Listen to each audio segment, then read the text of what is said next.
Hey there. As it's Good Friday, I thought I'd share with you a piece from Kahlil Gibran from his book Jesus, the Son of Man. This is from the point of view of Mary Magdalene. It was the month of June when I saw him for the first time. He was walking in the wheat fields when I passed him with my handmaidens, and he was alone. The rhythm of his step was different from other men's, and the movement of his body was like naught I had seen before.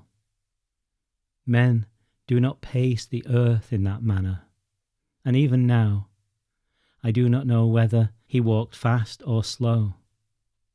My handmaidens pointed their fingers at him and spoke in shy whispers to one another, and I stayed my steps for a moment and raised my hand to hail him, but he did not turn his face, and he did not look at me, and I hated him.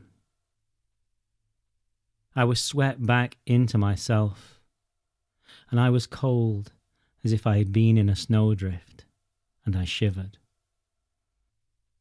That night I beheld him in my dreaming, and they told me afterward that I screamed in my sleep and was restless upon my bed. It was in the month of August that I saw him again through my window. He was sitting in the shadow of the cypress tree across my garden, and he was still as if he had been carved out of stone, like the statues in Antioch and other cities of the north country. And my slave, the Egyptian, came to me and said, "That man is here again. He is sitting there across your garden." And I gazed at him, and my soul quivered within me, for he was beautiful. His body was single, and each part seemed to love every other part. Then I clothed myself with a raiment of Damascus, and I left my house and walked towards him. Was it my aloneness, or was it his fragrance that drew me to him? Was it a hunger in my eyes that desired comeliness, or was it his beauty that sought the light of my eyes? Even now, I do not know. I walked to him with my scented garments and my golden sandals, the sandals the Roman captain had given me, even these sandals. When I reached him, I said, "Good morrow to you." And he said, "Good morrow to you, Miriam." And he looked at me, and his night eye saw me as no man had seen me. And suddenly I was as if naked, and I was shy. Yet he had only said, "Good morrow to you." And then I said to him, "Will you not come to my house?" And he said, "Am I not already in your house?" I did not know what he meant then, but I know now. And I said, "Will you not have wine and bread with me?" And he said, "Yes, Miriam, but not now." "Not now." "Not now," he said. And the voice of the sea was in those two words, and the voice of the wind and the trees. And when he said them unto me, life spoke to death. For mind you, my friend, I was dead. I was a woman who had divorced her soul. I was living apart from this self which you now see. I belonged to all men and to none. They called me harlot and the woman possessed of 7 devils. I was cursed and I was envied. But when his dawn eyes looked into my eyes, all the stars of my night faded away, and I became Miriam, only Miriam, a woman lost to the earth she had known, and finding herself in new places.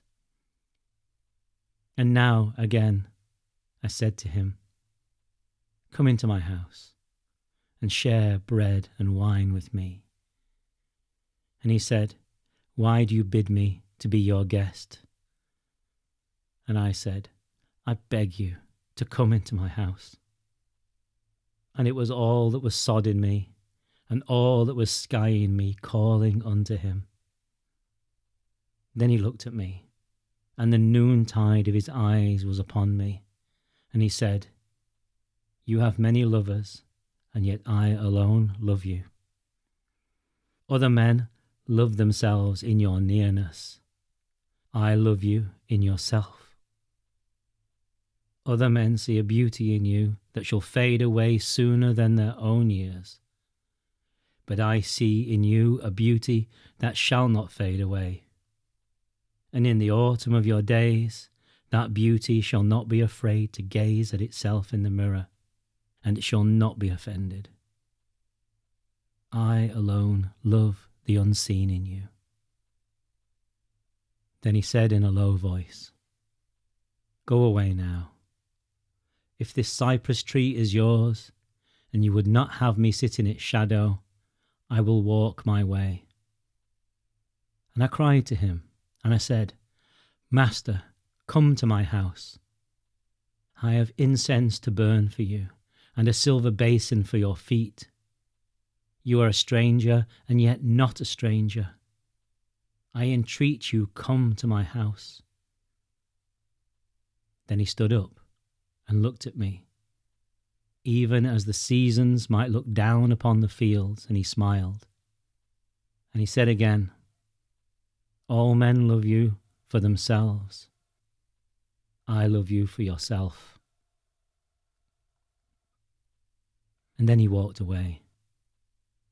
But no other man ever walked the way he walked. Was it a breath born in my garden that moved to the east? Or was it a storm that would shake all things to their foundations? I knew not, but on that day the sunset of his eyes slew the dragon in me. And I became a woman. I became Miriam, Miriam of Midgel.